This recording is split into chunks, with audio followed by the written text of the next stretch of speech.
ሰላም ሰላም ትሬደር እንዴት ናችሁ? አማን ናችሁ ወይ? አለን እንግዲህ ዛሬ ቀኑ ሐሙስ ነው። የጎልድ አፕዴት ይኖረናል በዚህ ሳምንት ማለት ነው። ያው አንኤክስፔክትድ የሆኑ ሙቭመንት ነው ሲያደርግ የነበረው። ጎልድም በከፍተኛ ሁኔታ ወደ እየጨመረ ነበር። ኦልሞስት 5500 ገብቷል ጎልድ እና በጣም የማይጠበቅ የሆነ አወጣጥ ነበር ሲወጣ የነበረው።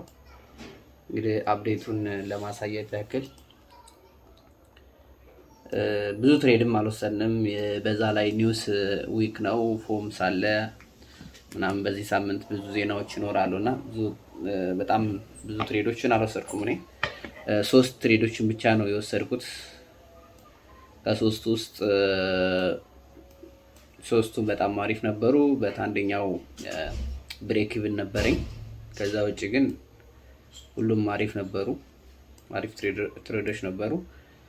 የሚገርመው በዚህ በቀጥታ ባይ በሚወጣበት ሰሞን እኔ አሪፍ ትሬድ ያገኘሁት ሴል ነው። አንድ ሴልና ቆንጆ ፕሮፊት የሰጠኝ እሱ ነው የነበረ። ስቲል እንሞክራለን በት ብዙም ኢንተረስት አይደለሁም። በዜና ሰዓት ላይ ለመስራት ብዙ ፍላጎት የለኝም እና አሁን ያለበት ሁኔታ ስቲል ጎልድ እኛ ስትራቴጂ ላይ የተጫወተ ነው ያለው 1 ሃወር ታይም ፍሬም